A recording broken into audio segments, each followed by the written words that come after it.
Alright, this is the 3-bit adder and subtractor for project 3, and we've got inputs A and B here. So we see we can do 1 plus 1 is 2, we can do 3 plus 3 is 6, and so on. And if you flip this switch up here, then it'll switch to subtraction. So we do things like 3 minus 3 is 0, and 7 minus 3 is 4. Now let's see, the delay on that is about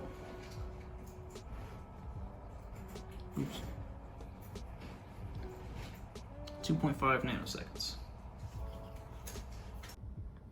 Alright, this is the complex multiplier using a single multiplier for project 3. These, between the red dividers are A, B, and C, and in between the white ones are the real and imaginary parts of each number.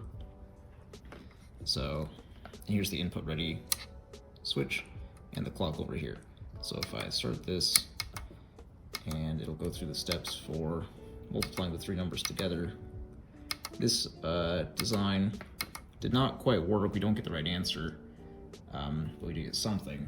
Over here's the design. Here's what we were trying to accomplish with the block diagram here. And then we mapped out the, 9 steps that it was supposed to do. So it goes through 9 steps, but the result never shows up or is wrong.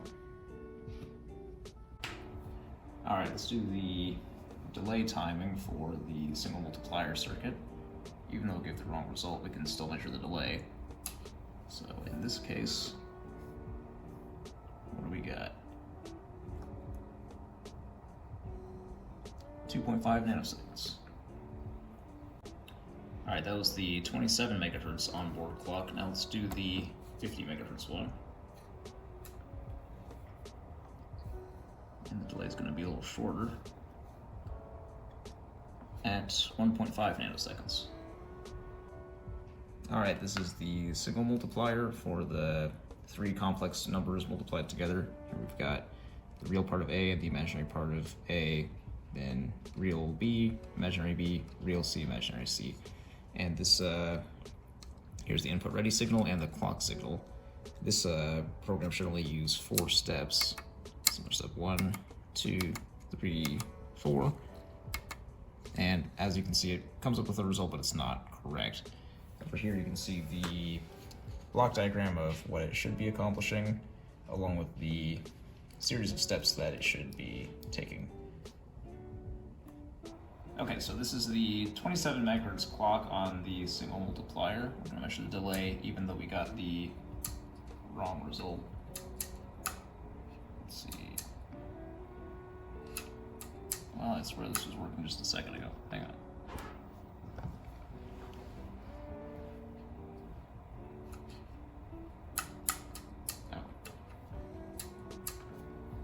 Okay. So the delay for this one is 2 nanoseconds. Now I'm going to do the 50 megahertz clock. Just throw that on there.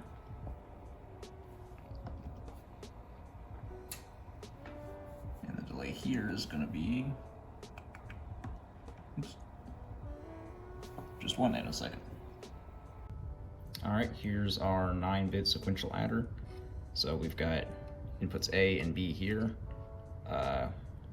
This button will store them to the registers, which are shown in the red LEDs here.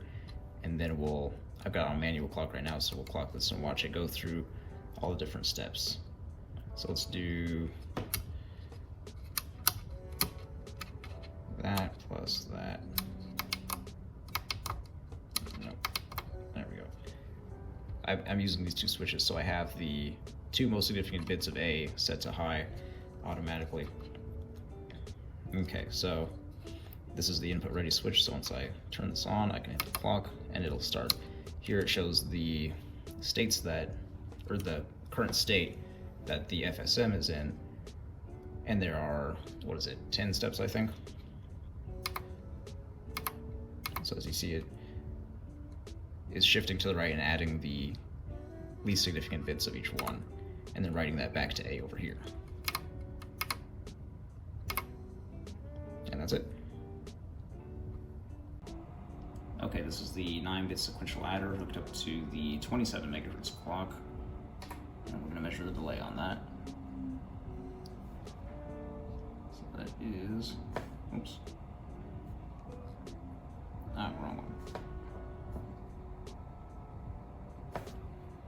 About 387 nanoseconds. So now we're going to switch over to the 50 megahertz clock and measure that delay.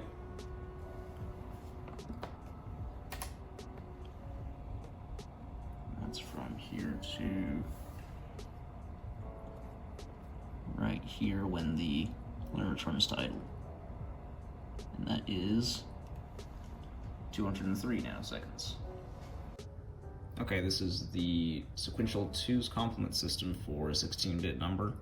So the number's on the switches. This is the signal for input ready, and right now I've got the clock on the button here just to showcase the states that it goes through. So let's just put in some number to 2's complement. Input's ready, and right now it's in state 1, which is where it copies this number into an internal register.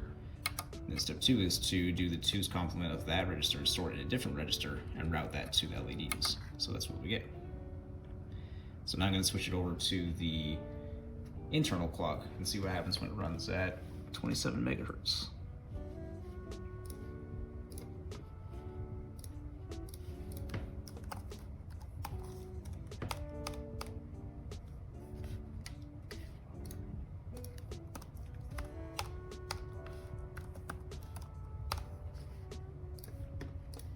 Recompile it.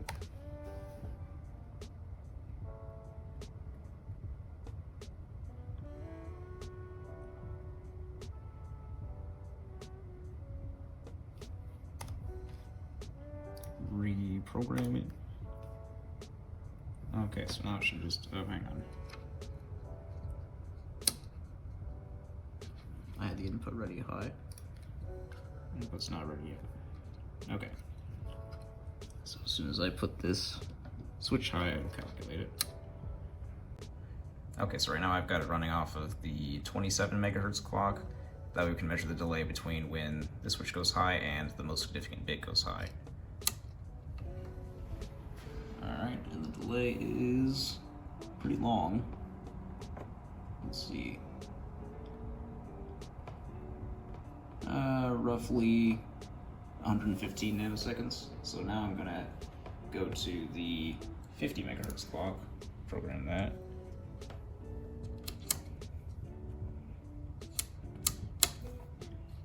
Okay, now we'll measure this delay at 50 megahertz.